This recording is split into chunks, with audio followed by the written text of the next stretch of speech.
Eleanor Voss walked into Owen Calloway's garage on $1,000 heels and the smile of someone who had already won. Inside was the smell of motor oil, the yellow wash of fluorescent lights, and a man wiping his hands on a rag that had seen better decades. She looked around, peeling walls, a corroded tin roof, a toolbox with a broken latch, and she laughed. "How much is this pile of scrap worth, Mr. Calloway?" she asked, as if the answer were obvious. She did not know what was waiting behind the steel door at the back of that room. Keep watching. What Owen Calloway kept locked behind that door was about to change everything Eleanor Voss thought she owned. The Maplewood neighborhood had been disappearing for the better part of 2 years, one lot at a time, until what remained looked less like a community and more like a mouth with most of its teeth pulled. Orange construction fencing stretched along 3 sides of the block, and beyond that fencing the old frame houses and corner shops were already gone, cleared to bare dirt and marked with survey stakes. Where the Hendersons had once grown tomatoes in their side yard, there was now a concrete foundation. Where the dry cleaner on the corner had stood for 40 years, there was nothing but a rectangle of fresh gravel, and in the middle of all that emptiness, exactly where it had always been, sat Owen Calloway's garage. Owen opened the roll-up door at 6:45 every morning, the same way he had opened it for 11 years. He was 41, broad through the shoulders, with hands that told you more about his life than any resume could, knuckles scarred from close work, palms roughened by 1,000 hours of grip, a permanent crescent of grease under the nail of his right thumb that no amount of soap fully removed. His hair had gone salt and pepper earlier than it should have, and his face was the kind that didn't give much away. He had chosen Maplewood deliberately, a dozen years ago, for the same reason most people had. It was a neighborhood that asked no questions and offered no pretensions. A working-class block where a man could open a garage and be left alone to do what he was good at. He had no particular interest in being known for anything beyond the quality of the work. 3 former employees had called him in the past month after hearing the news about Voss Capital's expansion plans, offering to come back and help him fight. He'd thanked each of them and told them no. He wasn't interested in dragging anyone else into whatever was coming. From the street, the garage looked exactly like what Eleanor Voss would later call it. The cinder block exterior was flaking along the south wall, the tin roof had a rust line above the second bay, and the sign reading Calloway Auto had lost its final letter at some point and no one had replaced it. Inside the front section were 2 bays, a lift, a tool chest, and enough work to keep one man busy. Owen handled everything himself now. Oil changes, diagnostics on older domestics that the dealerships wouldn't touch because the labor margins weren't worth their time. His customers drove 20 minutes out of their way to reach him because he was the kind of mechanic who fixed the actual problem on the first try. But at the back of the garage, separated from the working bays by a wall of drywall and a steel door with 2 deadbolts, there was another room entirely. No one in Maplewood had ever seen the inside of it. The few customers who asked were told it was storage. That seemed to satisfy them. A folded notice had been taped to the roll-up door when Owen arrived that morning, a printed announcement from Voss Capital Ventures about a community meeting the following Friday, to be held at the Maplewood Civic Hall, the subject line reading Neighborhood Development Information Session. Owen read it once, creased it along its original folds, and slid it into the back pocket of his jeans. He was under a customer's Jeep Cherokee by 7:15. The call came at 9:30. Isaac Drummond, Voss Capital's general counsel, introduced himself with the polished efficiency of someone who had performed this particular task many thousands of times. He said he understood Mr. Calloway had received prior correspondence, that the company valued good faith dialogue, and that he would like to arrange a private meeting before Friday's session to explore what he called alignment opportunities. Owen asked him directly. "You want to buy the garage?" Isaac confirmed. Owen said he would be at the meeting on Friday and ended the call. He put the phone face down on the tool chest and went back to work. That evening, after the last customer had collected their car and the front bays were empty, Owen stood at the steel door for a long moment. He didn't open it. He stood there with his hand on the deadbolt, the way a man stands before something he has carried for a long time without ever quite setting down. Then he turned off the fluorescent lights, walked out the side door, and locked up for the night. The construction crews packed up at 5, and in the hours between dusk and dawn, Maplewood was still the place it used to be, if you didn't look too carefully at the gaps where the houses had been.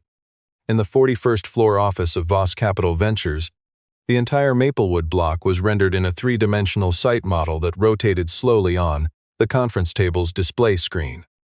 34 acquisition agreements had been signed and filed. On the screen, 34 parcels glowed green. One narrow rectangle at the center of the block where the garage sat glowed red. Isaac stood at the table with a legal pad and reported that direct mail, 2 attorney letters, and a personal visit from a junior acquisitions associate had all been declined without counter offer. Eleanor Voss listened without changing her expression. She drummed 2 fingers on the table once, then told Isaac she would go herself. Eleanor arrived at the garage on a Tuesday morning in a black Escalade. She stepped onto the cracked sidewalk in a charcoal blazer and slacks, gold-framed glasses, a phone in her left hand that she did not put away. She looked at the building for a moment from the curb. The way an architect looks at a structure they intend to demolish, then walked toward the door without knocking. Isaac followed, 2 steps behind. Owen was at the rear of the front bay, had heard the car pull up, and was already watching when Eleanor stepped inside. He was wiping his hands on a shop towel. He didn't move to greet her. Eleanor introduced herself briefly. Owen nodded. She said that Voss Capital was prepared to offer $480,000 for the property, which represented 18% above the current market valuation for the parcel. Owen listened without interrupting, and when she finished, he said, "It's not for sale." He said it the way people say things they have already made peace with, not aggressively, not defensively, just as a settled fact. Eleanor smiled. She was very good at absorbing that particular kind of answer and converting it into a negotiating position. She moved deeper into the garage without being invited, looked at the walls, the equipment, the 2 vehicles in the bays. Her expression was the kind of composed neutrality that took years to perfect and meant nothing in particular. She said she understood his attachment to the property, but that the surrounding parcels were already committed, the timeline was fixed, the financing was in place. She said that being the last holdout in a project of this scale was not a position of strength. Owen asked her if she'd like to see what he was working on, nodded toward the Jeep on the lift, and said nothing more about what she had told him. It was when Eleanor turned toward the back of the garage that her composure shifted slightly. The steel door was flush with the wall, painted gray, equipped with 2 keyed deadbolts rather than 1. She walked to it and put her hand on the handle. Locked, she looked at Owen. "What's back there?" Owen didn't look up from the workbench. "Old stuff," he said. She tried the handle once more, as if expecting a different result, then let go. Isaac, standing behind her, studied Owen's face for any tell. There was none.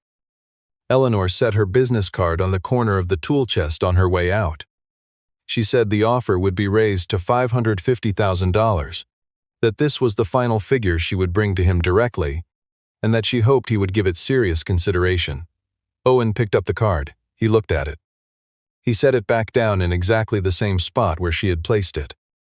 Eleanor was already at the door. She didn't look back. In the Escalade, Eleanor told Isaac to pull everything available on Owen Callaway, property tax records, code compliance history, outstanding liens, contractor licensing, anything the city inspector's office might have flagged. She said it without urgency, the way you name a task you have already decided is necessary. Isaac typed on his phone. The car moved through the construction zone at the edge of the block, and Eleanor watched the cleared ground through the window, all that bare, ready earth, and thought about the single red square sitting at the center of her map. That night, after the last vehicle left the lot, Owen opened the steel door. He stood for a moment in the dark before reaching for the switch. The lights came up slowly, LEDs, tuned to a specific color temperature designed for a specific kind of work. Owen walked the perimeter of the room once without stopping. Then he came back, turned out the lights, and locked both deadbolts behind him. He drove home in the 11-year-old pickup he had owned since before his wife died.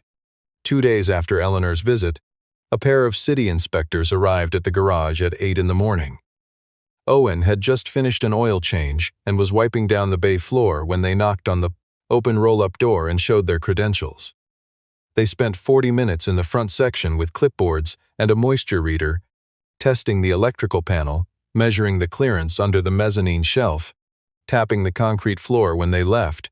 They handed Owen a printed notice listing 5 compliance deficiencies: outdated electrical subpanel, roof insulation below current fire resistance standards, a surface crack in the floor slab exceeding ½ an inch, inadequate ventilation coefficient in the rear section, and a drainage slope issue in Bay 2. Owen read the document from top to bottom. He signed the receipt copy. He thanked them and showed them out. The formal notice arrived by certified mail the following afternoon, on Voss Capital's retained law firm letterhead with Isaac's signature at the bottom. The letter cited the inspection findings and noted that under municipal code, failure to remedy all listed deficiencies within 30 days would constitute grounds for a mandatory closure order. The second-to-last paragraph noted that in the event of closure, the city's Economic Development Review Board retained discretionary authority to initiate eminent domain proceedings on commercial properties within designated redevelopment corridors. Owen read that paragraph twice. He folded the letter and put it in the drawer with the inspection notice. Then he made one phone call that had nothing to do with inspectors or lawyers. He dialed a number from memory, and when the man on the other end picked up, Owen skipped any preamble. "Jason, you still looking for the 427? There was silence on the line for a beat longer than usual, not the silence of confusion, but of someone recalibrating. Jason Merritt, speaking from his office in Pasadena, asked in a voice that had gone very quiet. "You found it," Owen said. "I need you in Maplewood on Friday morning. 10 o'clock. He gave the address and hung up before Jason could ask anything more. Cameron Holt came by on Thursday afternoon with a notepad and a recorder. He was 35, wrote for a regional paper called the Maplewood Chronicle, and had spent 4 months building a series on the displacement patterns created by large-scale commercial acquisition across 6 neighborhoods in the county. He had interviewed 12 former Maplewood residents, 3 city council members, and 2 of Eleanor's previous acquisition targets in other districts. He told Owen all of this and asked if he was willing to comment on the Voss Capital situation. Owen said he appreciated the work but had nothing to say about Voss Capital at the moment. Cameron asked if that was a permanent no or a temporary one. "Come by Friday morning at 10. If you want a real story, that's when I'll have one." He held Cameron's card in his fingers for a moment after the reporter left, then set it on the corner of the tool chest, not in the same spot where Eleanor's card had been. He noted the difference himself. On Thursday evening, Grace Whitfield stopped by. She was 67, had run the laundromat 3 doors down for most of her adult life, and had been the last other resident business owner to hold out for any length of time. She stood in the doorway of the garage with her coat on, not coming in, and told Owen she had signed that afternoon. Her voice was steady. She said she had gotten a fair price, and that she was going to her daughter's place in Raleigh, and that she thought it was time. Owen said she had done right. He meant it. She looked at him the way people look at someone they are not sure they will see again, then said goodnight and walked down the sidewalk. Owen watched her go until she turned the corner. He stayed at the garage until close to midnight. He opened the steel door and left it ajar.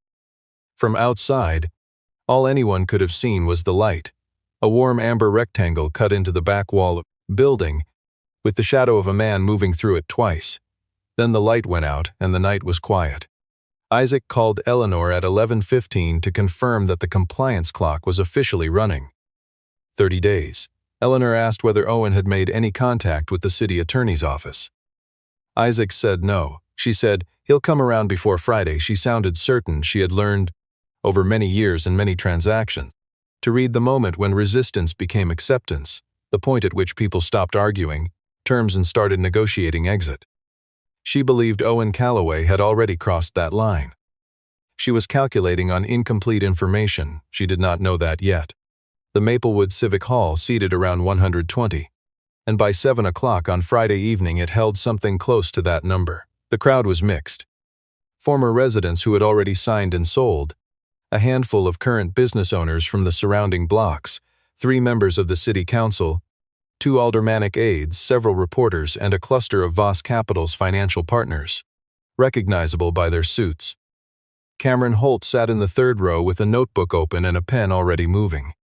A large projection screen at the front of the room displayed a rotating three-dimensional rendering of the proposed development: tower glass, a restaurant promenade, an underground parking structure, a rooftop terrace, all of it luminous and smooth and architecturally precise. A name curved across the base of the rendering in clean sans serif type: Voss Maplewood Center. Eleanor Voss presented with the practiced ease of someone who had given this exact presentation in rooms very much like this one, enough times that the performance had become invisible. She moved through the figures clearly and without hesitation. A $200 million investment, 1,200 construction jobs, 450 permanent positions once the development opened, an estimated $4.5 million in annual municipal tax revenue. She discussed green building certification, community access plazas, and a public art fund seeded at $500,000. She thanked the residents who had participated in the acquisition process. She called the project a once-in-a-generation opportunity for the neighborhood. When she finished, the room gave her measured, genuine applause. The questions from the floor were mostly procedural: traffic studies, phasing schedules, the relocation assistance program for tenants who had been renting rather than owning. Eleanor handled each one smoothly, deferring to Isaac where specific figures were needed. Then a man near the back of the hall raised his hand and asked, in a voice that was not unfriendly, about the one parcel not yet under agreement, the garage on the south end of the block. Eleanor turned to face the question with a composed smile. She said that Voss Capital had made every good faith effort to reach a mutually agreeable arrangement with the property owner in question, and that regrettably some individuals found it difficult to move forward when they were very attached to what things had once been. She said it gently, with a brief pause at the end that left just enough space for the light laughter that followed. Owen Calloway was sitting in a folding chair in the back row, third from the end. He was wearing a dark flannel shirt and clean jeans and had brought nothing with him: no notes, no folder, no phone on the table in front of him. When the laughter settled, he raised his hand and stood. Eleanor recognized him and gave a small nod. "I have a few questions about the eminent domain procedure," he said. His voice was level and carried clearly without the microphone. "Specifically about the classification threshold for commercial properties within a designated redevelopment corridor." Isaac's pen stopped moving. Owen asked 3 questions. The first was about the statutory timeline between a mandatory closure notice and an eminent domain referral under the municipal code cited in his compliance letter. The second was about the evidentiary standard required for the review board to approve a redevelopment classification on a commercially operating property with no prior ownership disputes. The third was about whether the inspection report triggering the compliance notice had been independently verified or filed through the Development Authority's affiliated review office. Each question was precise, each question was correct. He asked them with the measured patience of someone who had already done the research and was now, for the record, asking out loud. Eleanor answered the first 2 with measured confidence, but on the third her answer ran slightly longer than it needed to, and Isaac looked down at his legal pad and did not look back up. Eleanor moved back to the larger ground. She addressed the room, not Owen, when she continued. She said she understood it was difficult for some people to see change coming to a neighborhood they had known for a long time, and that Voss Capital had been at every step, operating within every legal and ethical framework available. She looked at Owen when she said the next part. She said, "With all due respect, Mr. Calloway, you are operating a deteriorating structure on a parcel valued at under $500,000. What Voss Capital is proposing to bring to this community has real value that cannot be held hostage by one building that, frankly, has more in common with a salvage yard than a functioning business." Isaac stood and moved to the front of the room. He clicked to a new slide, a scanned copy of Owen's compliance notice, enlarged and annotated in red, projected on the screen for the full room to read. He walked through each of the 5 deficiencies with brisk, lawyerly precision and concluded by noting that from a municipal code perspective, the structure in its current state was technically ineligible for continued commercial operation. He used the phrase scrap metal value, not cruelly but matter-of-factly, like a man reading a line item from an actuarial table. Someone near the front of the hall made a soft sound that might have been agreement. Owen Calloway sat down. He did not look embarrassed. He sat down slowly, the way a man sits when he knows something the rest of the room doesn't, and he looked at the projection screen with an expression that Cameron Holt would later describe in print as almost amused. Eleanor watched him from the front of the room and decided the expression meant resignation. She was wrong about that. After the meeting adjourned and Eleanor was shaking hands with the council members near the door, Cameron Holt intercepted Owen in the side corridor. He asked what the 3 questions had been about. Owen looked at him for a moment, then said, "Come to the garage tomorrow morning." 10 o'clock, he walked out into the night. Cameron stood in the corridor for a moment with his pen in his hand, looking after him, then wrote a single line in his notebook and circled it twice. Cameron Holt arrived at 9:58. He parked on the street and saw a silver SUV with California plates already at the curb, a man, sitting in the driver's seat, not on his phone, just watching the garage with an expression that was difficult to name. Cameron walked past him, nodded. The man nodded back but didn't speak. Owen opened the side door before Cameron knocked inside. The front bays were as they always were, the lift, the tool chest, a sedan on jackstands awaiting a brake job. Owen poured 3 cups of coffee and carried 2 of them to the entrance, then leaned out to wave at the man in the California SUV. The man got out of the car and came inside. He was 58, lean, gray-haired, with a collector's habit of looking at anything mechanical the way other people look at art. He introduced himself as Jason Merritt. He and Owen shook hands without excessive greeting. It was clear they had known each other for a long time in the way that people who have worked at the same high level of something technical tend to know each other, not with warmth exactly, but with a kind of mutual fluency. Owen finished his coffee without explaining anything. He said simply, "Come on," and walked toward the back of the garage. Cameron followed. Jason followed Cameron. They passed the tool chests and the lift, reached the end of the second bay, and stopped in front of the steel door. Owen took a key from his front pocket, an old brass key on a plain ring, fit it to the upper lock. Then the lower, he pushed the door open and reached inside. The lights came on, not the yellow hum of fluorescent tubes, but clean, cold LED arrays hung in 2 rows from a ceiling that was, in contrast to everything on the other side of the wall, insulated and finished and precisely maintained. The floor was smooth epoxy, a neutral gray disc. The walls were lined with perforated steel panels. A dehumidifier ran quietly in the far corner, and the air in the room was different from the air in the rest of the building. Drier, cooler. Still, Cameron stepped inside and stopped. Jason stepped inside and stopped. There were 4 automobiles. They were arranged with the careful spacing of objects that have been placed to be seen, not stored. No tarps, no oil drips on the floor beneath them. Their paint surfaces caught the LED light the way glass catches morning sun, with a clarity that did not seem like something that should exist outside of a museum. The first car was positioned at the front left of the room.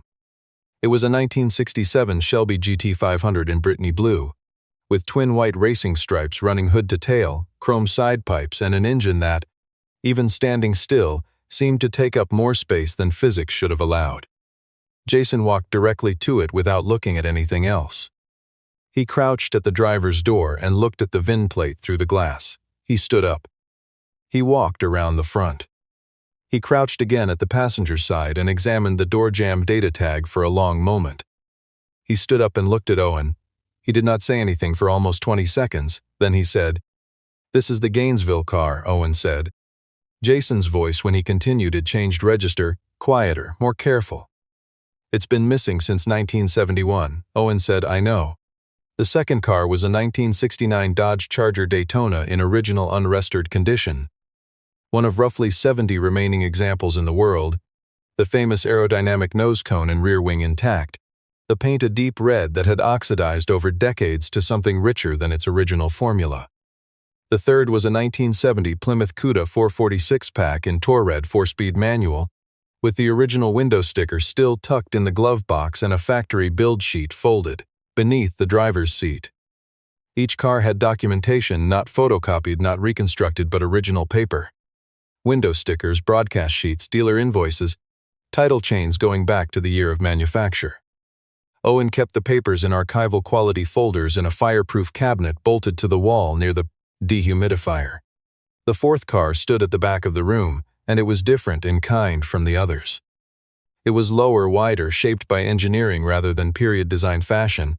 Its body panels formed from materials that were not available to the public in the year it was built. There was no exterior badging, no manufacturer's logo, no trim concession to aesthetics that did not serve a structural purpose. The proportions were wrong in the way that purpose-built things are always wrong to eyes trained on. Production cars too aggressive, too stripped, too clearly designed by someone who cared only about what happened when the engine was running. The cooling vents along the rear quarter panels were precisely sized and precisely placed. The diffuser underneath the tail section was not decorative. Someone had spent a long time thinking about every surface of this vehicle, and that thinking was visible in every line of it. Along the sill on the driver's side in small stamped letters, Hargrove Apexar Pro 2. Cameron read the letters and looked at Owen. "You worked at Hargrove Motorsport," he said. It was not quite a question. Owen went to the cabinet and returned with a manila folder. Inside were a copy of his engineering license, a Hargrove Motorsport employee identification card, 4 photographs of him standing in a facility that was clearly not a Maplewood garage, a large, bright engineering floor, monitors and fabrication equipment and cars in various states of assembly, and a set of technical drawings, each signed at the lower right corner. Owen Callaway, lead powertrain engineer, Hargrove Motorsport. The dates ran from 2003 through 2014. Cameron looked at the drawings. He looked at the 4th car, he looked at Owen. Owen told it the way he told most things, plainly, without embellishment. He had led the powertrain team at Hargrove for 11 years. He had been good at it in the particular way that people are good at things they also love, not performing competence but embodying it, so that the distinction between the work and the person doing it gradually disappeared. His wife had gotten sick in 2013. She died in the spring of 2014. After that, he could not go back, not to the facility, not to the work, not to any version of the life that had been built around her being in it. He had taken what he was contractually entitled to. The Apex prototype had been a personal side project, built on his own time with his own design specifications, and his employment contract was explicit on the point of ownership for off-clock engineering work. The 3 classic cars he had found over the years the way some men find their way back to something slowly, one at a time, never rushing because there was no deadline and no destination, just the work itself. He had hunted the Shelby for 6 years before locating it through a probate filing in rural Georgia. He had paid for the Daytona with money he had been saving since he was 26. Jason Merritt was already on his phone. He stood near the Shelby and spoke for 3 minutes to someone at the Barrett-Jackson auction, organization's consignment office in Scottsdale. He spoke quietly and with the calm authority of a man who had placed calls like this before, but his free hand rested on the Shelby's roof the entire time, lightly, the way you rest a hand on something you are not sure is real. When he hung up, he looked at Owen and said, "The Shelby and the Apex alone, conservative estimate. Floor of the market, they're looking at $4.5 million. With what the Apex represents historically, the ceiling is open. There are 2 or 3 private collectors who have been trying to locate a Hargrove prototype for the better part of a decade. The moment this goes public, the phones will not stop." He paused. "All 4 cars together, good auction cycle, you're looking at somewhere between $6.5 and $8 million. Minimum." The room was quiet except for the hum of the dehumidifier. Cameron Holt set his notebook down on the file cabinet, picked it back up, and wrote 1 line. Owen stood with his hands at his sides and said nothing. "So Eleanor Voss stood up in front of that whole room," Cameron said slowly, "and called all of this scrap metal." Owen looked at him steadily. "You can write that," he said. Before they left the room, Owen walked to the far wall and stopped at a small framed photograph hanging just above eye level. 4 inches by 6, plain black frame. A woman in her mid-30s sitting on the hood of the Shelby, laughing at something off camera. The car behind her was in working condition but not yet fully restored. Masking paper strips ran along the door seams. She looked completely at ease, my wife, Owen said. He said nothing else. He turned off the lights and they walked out. The article ran on Monday morning under Cameron Holt's byline in the Maplewood Chronicle, with a digital syndication pickup that had not been part of anyone's plan. The headline read, "Inside the garage Eleanor Voss called scrap metal." The piece ran 2,200 words, included 3 photographs. the exterior of the garage, the 4 cars under the LED lights, and a close-up of the Hargrove Apex R prototype plate. Jason Merritt was quoted providing the auction valuation estimates. Eleanor Voss's remarks from the community meeting verbatim from Cameron's recording appeared in the 4th paragraph. By 2 in the afternoon, the article had been republished by 4 automotive news platforms, 2 regional business journals, and a national finance outlet's daily briefing. The collector car community, which is small and pays extremely close attention, had been discussing it since 9 that morning. By the time Eleanor arrived at her office at 8:30, Isaac had already cataloged 14 missed calls on the main acquisitions line. 2 were from Voss Capital's largest institutional investor. 1 was from a partner at the construction financing firm. 3 were from reporters. 1 was from a city council member's chief of staff, requesting a call at her earliest convenience regarding procedural questions related to the Maplewood acquisition timeline. Eleanor stood at her office window with her coffee going cold in her hand and listened to Isaac read through the messages in order. She told him to start with the institutional investor. The following morning, Cameron forwarded to the City Council's Oversight Committee documentation obtained through a public records request filed 3 weeks earlier. The internal processing timestamps on Owen's compliance inspection report.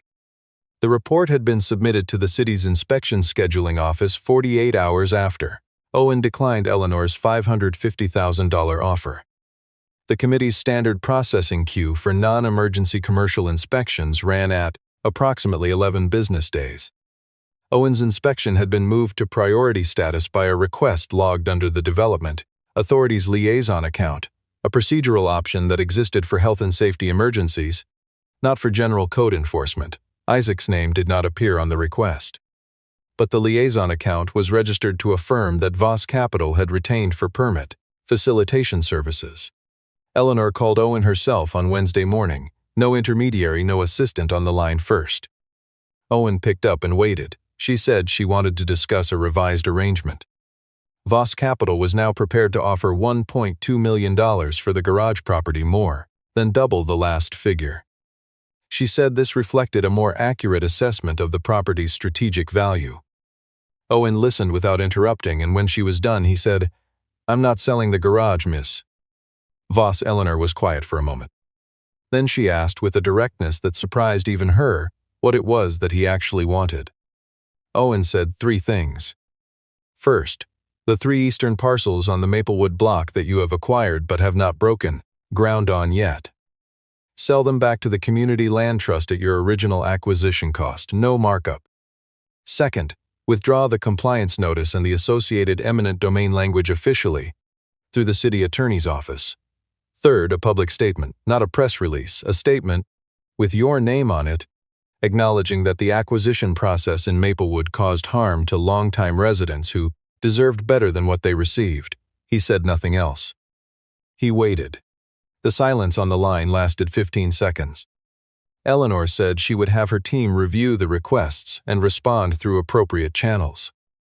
Owen said that was fine and ended the call. What followed was not a dramatic capitulation. It took 3 days of back-channel communication, 2 calls between Eleanor's attorneys and the city's legal staff, and 1 conversation between Eleanor and the managing director of Voss Capital's primary investment fund, a conversation in which the managing director said, without ambiguity, that the fund's due diligence requirements for ongoing participation in the project required any outstanding reputational or regulatory exposure to be resolved before the next financing draw. Isaac argued against all 3 of Owen's conditions. Eleanor overruled him on each one. Voss Capital issued a formal withdrawal of the compliance enforcement notice on Thursday, citing a procedural review that had identified irregularities in the inspection prioritization process. The same day, the company executed transfer agreements on the 3 eastern parcels to the Maplewood Community Land Trust at the original acquisition cost, a total of $940,000 below current market value. Eleanor Voss appeared at a brief press availability outside the Civic Hall on Friday afternoon and read a prepared statement acknowledging that the development project had failed to adequately honor the history and the people of the Maplewood neighborhood, and that the company was committed to a revised community engagement framework going forward. She answered 2 questions and then left. Her expression gave nothing away. She was very good at that. The construction on the Voss Maplewood Center began the following month, on schedule. The towers went up on the western parcels as designed. The restaurant Promenade opened 14 months later, and on the south end of the block, between the new glass and steel corner entrance to the development and the edge of the Eastern Land Trust parcels, Owen Callaway's garage stood exactly where it had always stood. He had repainted the exterior the same flat gray as before, just fresh. He had fixed the sign so that it read Callaway Auto again, all 4 letters of the last name intact and accounted for. He had not upgraded the lighting in the front bays or replaced the tin roof or done anything that might make the building look like it was trying to compete with its new neighbors. The garage looked the same as it always had, and the people who walked past it on their way into the Voss Maplewood development did so without knowing what was behind the steel door at the back. Owen had no interest in telling them. That was entirely the point. Jason Merritt came back to Maplewood 6 weeks after the article ran. He and Owen sat in the front bay with the roll-up door open and the fall air moving through, and Jason laid out what he was calling a proposal. He had a consignment slot at the Barrett-Jackson Scottsdale auction in January. He thought the Daytona was the right car to run first, strong provenance, strong documentation. The market was paying a premium for original unrestored examples that cycle. Owen could keep the Shelby, keep the Apex, keep the Cuda for now, start with one, see how it moved. Owen looked at the proposal documents for a long moment without speaking. Then he said the Daytona made sense. They shook hands across the corner of the tool chest. It was the first business decision Owen had made about the cars since the year his wife died. It felt, he would later admit to no one in particular, like exactly the right speed. That evening Owen sat alone in the back room with the overhead lights on their lowest setting, warm amber he preferred when he was not working. The Shelby was in front of him, the Apex was to his left. He didn't work on anything. He didn't make calls. He sat in the chair he had owned for 15 years and looked at the cars, and at the photograph on the wall, and at the light on the paint, and at all the time that had moved through this room without anyone outside it knowing what was in here. Eleanor Voss had stood 40 feet from this door and called it a salvage yard. She had stood in front of 100 people and said the words out loud. And Owen had sat in a folding chair and listened, and the thing he had felt was not anger. It was closer to patience, the patience of a man who has been waiting a long time for something to become clear, and who could see in that moment that it was finally about to. The garage had never been scrap metal. It had only ever been something that Eleanor Voss did not have the equipment to see.